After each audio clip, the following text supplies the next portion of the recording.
राजाच्या समोर एक त्याचं गाणं वाजवतोय आणि त्या गाण्यामध्ये तुम्ही बरेच असे वर्ड्स बघितले असेल, की ते त्या बाप्पाबद्दल, लालबागच्या राजाबद्दल बरंच काही सांगून गेलंय. म्हणजे मी बराच वेळा पण सांगतो, की हे माझ्या भाग्यातच लिहिलं गेलंय, की राजाची सेवा करायची आहे. तर राजाने मला बहुतेक ह्या माध्यमातूनच निवडलं असेल, की त्याच्या सेवेत मी रुजू राहावं. लालबागच्या राजाच्या विसर्जन मिरवणुकीची शान म्हणजे स्वरांजली बँड पथक. या वाद्यांचे जेव्हा सूर आपल्या कानावरती येतात, तेव्हा अक्षरशः रोमांच उभे राहतात आणि पालखी निघाली राजाची हे जेव्हा गाणं आपण त्यांच्या ट्रम्पेटमधून ऐकतो, तेव्हा अक्षरशः सर्वांच्या अंगावरती शहारे उभे राहतात. आणि अशातच आज आपण जाणून घेणार आहोत या सुराच्या जादुई शक्तीमागे कोणती रहस्य आहेत. माझ्यासोबत आहेत स्वरांजली बँड पथकाचे सदस्य महेश देवळेकर. सर, तुमचं खूप खूप स्वागत आहे प्रहार न्यूज लाईनमध्ये. काय सांगाल? मी सर्वात पहिला प्रश्न हा विचारेन, की स्वरांजली बँड पथकाची स्थापना नेमकी कधी झाली? 1969 साली झालेली आहे. आणि त्यावेळेला आमचे गुरुवर्य श्री सहदेव यशवंत गुरव त्यांनी ही स्थापना केलेली आहे. आणि त्यावेळेला विभागातील काही असे कलाकार आहेत, ते बँडमध्ये होते आणि त्याच्यानंतर कालांतराने हे चालू राहिलं. त्याच्यानंतर मेंबर्स वाढत गेले, पिढी वाढत गेली आणि त्याच्यानंतर आम्ही आता जे यंगस्टर्स आहेत जेवढे, ते आता बँडला पुढे नेत आहेत. लालबागच्या राजाच्या मिरवणुकीसाठी हे पथक तयार करण्याची तुम्हाला प्रेरणा नक्की कुठून मिळाली आहे? अ, हे आमचं नशीब आहे. जनरली आम्ही एक गिरणगावचा राजा तिथे आम्ही पहिले वाजवत होतो आणि त्याच्यानंतर काही अशा एका वर्षी असं झालेलं, की जो पहिला गुरुदत्त बँड पथक तिथे वाजवत होता वडली गावातला आणि वाजवत असताना तिथे गर्दी एवढी झालेली, की त्यावेळेला तो बँड कुठे अपुरा पडत होता. तर त्यावेळेला ते एक चंद्रकांत कुवळेकर मास्तर आहेत. त्यांनी आम्हाला सांगितलं, की काही जण आमच्या या बँडमध्ये येऊन वाजवा. तर तिकडनं तो जो आमचा प्रवास सुरू झाला आहे, तो आत्तापर्यंतही आहे, तसाच आहे. आता तुम्ही जेव्हा ट्रम्पेटमधून हे गाणं जेव्हा वाजवता, एवढ्या लाखो भाविकांच्या गर्दीमध्ये, तर सगळ्यांच्या अंगावरती अक्षरशः शहारे येतात. तर अशी कोणती जादू आहे जी श्रोत्यांना खिळवून ठेवते? त्या गाण्यातले वर्ड्स. ते गाणं असं आहे, की ते मनाला म्हणजे भावून जातं एकदम गाणं आणि ते वाजवतानाही माझ्या स्वतःच्या अंगावर काटा येतो. तर नक्कीच ते भाविकांपर्यंत पण पोहोचतं आणि जेव्हा ते गाणं वाजवलं जातं किंवा जेव्हा वाजवतो, तर जेवढे पण भाविक आहेत, जेवढे पण तिथे रसिक आहेत, ते गाणं नक्कीच आपल्या मनामध्ये गुणगुणत असतील आणि त्याला सामावून घेत असतील त्या गाण्याला. हे गाणं वाजवताना कलाकारांना कसं वाटतं आणि याच्या काही खास आठवणी आहेत का तुमच्याकडे? हो, बऱ्याच आणि खूप चांगली एनर्जी आहे आमच्यासाठी पण. आमचं एक असं असतं की राजाच्या समोर एक त्याचं गाणं वाजवतोय आणि त्या गाण्यामध्ये तुम्ही बरेच असे वर्ड्स बघितले असेल, की ते त्या बाप्पाबद्दल, लालबागच्या राजाबद्दल बरंच काही सांगून गेलं आहे आणि ते आमच्या वाद्यातून परत एकदा आम्ही त्या गोष्टी पोहोचवतोय राजापर्यंत. ती खूप मोठी गोष्ट आहे आणि राहिली गोष्ट की जेवढे पण वादक आहेत, हे त्यांना स्वतःला असं समजतात की राजाची सेवा करायला भेटते ना, हे आमच्यासाठी खूप मोठी गोष्ट आहे. दरवर्षी बँडची संख्या वाढत जाते, तर त्याचं समर्पण तुम्ही कसं करता? दरवर्षी गर्दी वाढते. सो गर्दी वाढत जाते, तर त्या गर्दीला तेवढंच ते राजाची प्रजा आहे आणि त्यांना खुश ठेवण्याचं काम जर राजाने आमच्या हातात दिलं आहे, तर नक्कीच ते पार करण्यासाठी ती शक्ती पण तोच देतो. तर त्यानुसार दरवर्षी सगळ्यांची इच्छा असते. प्रत्येक वर्षी काही-काही जणं बोलतात, की आम्हाला ह्यावर्षी राजाच्या चरणी वाजवायची आहे, ती संधी द्या. मग ती संधी द्यायची की नाही द्यायची हे त्यांची कला ठरवते. आम्ही त्यांचे व्हिडिओज वगैरे चेक करतो, की ते नक्कीच वाजवत आहेत का वगैरे. मग त्याच्यानंतर डिसाईड करतो, की त्यांना इन करायचं आहे, आउट करायचं. एवढ्या मोठ्या बँड पथकाची तुम्ही शिस्त, तालमेल कशी रोखता? म्हणजे कसं रोखलं जातं हे? आमचं एक पूर्ण टीमवर्क आहे. स्वरांजलीचे प्रत्येक मेंबर स्वतःची जबाबदारी चांगल्या प्रकारे पार पाडतो. त्यांना सगळ्यांना आपापली कामं दिलेली असतात. जसे इन्स्ट्रुमेंटेशन आहे, सॅक्सोफोन, क्लारनेट आहेत, ड्रम्स आहेत, बेस ड्रम्स आहेत, ट्रम्पेट्स आहेत. सो त्यावेळेला त्यांना सगळ्यांना आपापली कामं सांगितलेली असतात. ते आपापल्या टीमला सोबतच घेऊन चालतात. राजाच्या मिरवणुकीत सहभाग होणं तुमच्यासाठी किती महत्त्वाचं आहे?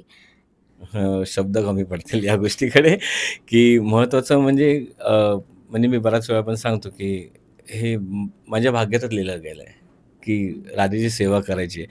तर राजाने मला बहुतेक ह्या माध्यमातूनच निवडलं असेल, की त्याच्या सेवेत मी रुजू राहावं. राजासोबत चालतानाच जी एवढी लाखोंची गर्दी असते आणि तुम्ही ट्रम्पेटने हे गाण्याचे सूर तुम्ही वाजवत असता, तर तेव्हा एक वेगळीच फिलिंग येत असेल. तर ती खूप कोणती स्पेशल एनर्जी फिलिंग? एनर्जी खूप वेगळीच आहे ती. हं. असं बऱ्याच वेळा झालंय, की धक्काबुक्की होताना आमच्या तोंडाला वगैरे ते लोकांचे हात वगैरे लागतात आणि मग थोडंसं कट्स वगैरे होतात. काही वेळा ड्रमर्स वगैरे जेव्हा वाजवत असतात, तर ते एवढं मोठं वजन घेऊन त्या गर्दीतून परत आम्हाला सर्व्हाईव्ह करायचं असतं. बऱ्याच लोकांचे धक्के खायचे असतात. पण होतं. असं कोणतं गुपित आहे का, ज्याला तुम्ही सामोरे गेला आहात? एक तरी गुपित असेलच. अ, म्हणजे गुपित नक्की तुम्हाला कोणत्या यशाचं गुपित, तुमच्या यशाचं गुपित काय आहे का म्हणजे? यशाचं गुपित काही नाही. हे बस टीमवर्क आहे.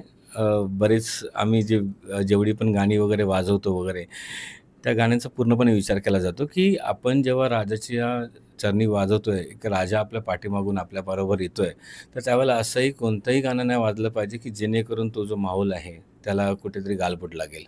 या पथकासाठी तुमच्या भविष्यातील म्हणजे भविष्यात काय आहे का असं करणार का पुढील येणाऱ्या पिढीसाठी?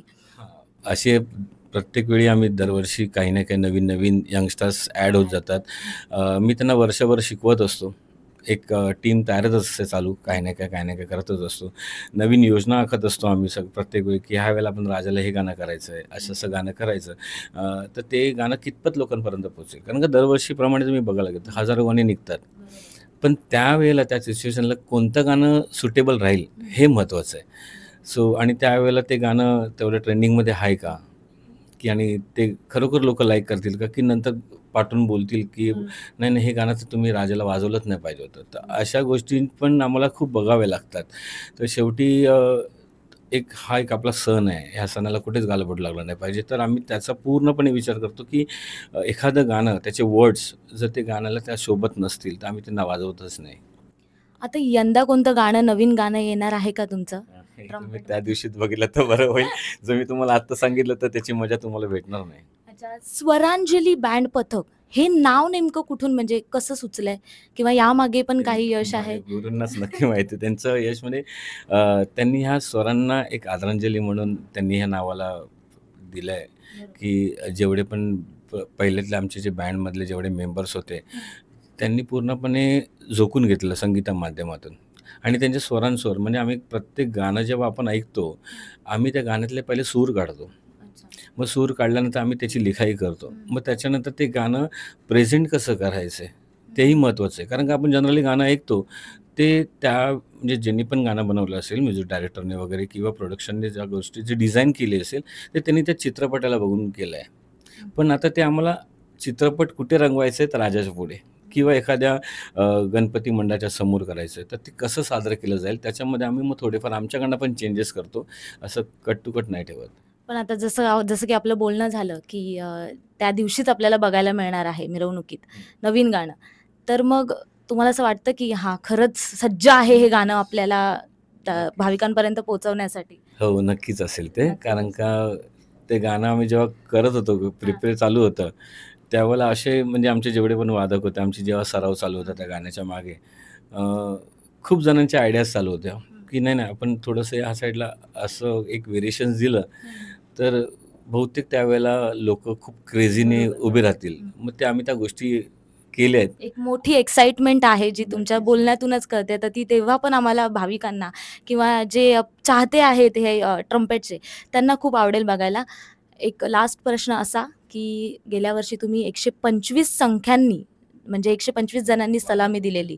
तर यावर्षी ती संख्या वाढलेली दिसणार आहे का भाविकांना? संख्या तेवढीच आहे. कारण का गर्दी वाढली आहे, पण ते 125 जणांना हँडल करायला त्यावेळेला मला खूप भारी पडतं. पण संख्या तेवढीच आहे. पण थोडंसं आम्ही चेंज ओव्हर केलं याच्यामध्ये, की लास्ट टाईमला आम्ही रिदम सेक्शनकडे जास्त फोकस केलेला.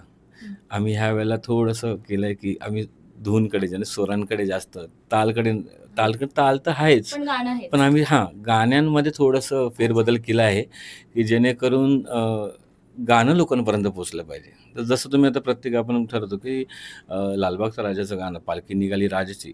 जेव्हा मी वाजवतो किंवा त्या लोकांना ते आवडतं, त्यांच्या अंगावरती काटे उभे राहतात. एक गुजबम म्हणून एक सध्या ट्रेंडिंग चालू आहे. तर ते का होतंय असं, की त्या गाण्यातले वर्ड्स आहेत, ते आम्ही आमच्या ट्रम्पेटमधनं किंवा आमच्या इन्स्ट्रुमेंटमधनं ते आम्ही ते पास ऑन करतो. तसंच आम्ही यावर्षी ठरवलं आहे, की ह्यावेळेला अशी गाणी आम्ही जी एक निवडलेली आहेत, की ती लोकांपर्यंत त्यांच्या मनाला लागेल आणि ते खरोखर त्यावेळेला ते गाणं तुम्ही ऐकालच त्यावेळेला, की ते गाणं कसं लोकांपर्यंत पोहोचेल, आम्ही ह्याचा विचार केला आहे. खरंच खूप खूप धन्यवाद तुमचं आणि खूप जण एक्साइटेड असतीलच. तुम्ही पोहोचवलेलं तर आहे, की काहीतरी नवीन येणार आहे. तर आम्हाला पण एक्साइटमेंट आहेच त्याची. खूप खूप धन्यवाद सर तुम्ही एवढी छान मुलाखत दिल्याबद्दल. कॅमेरामॅन साक्षी खाडेसह मी प्राची शिरकर, मुंबई.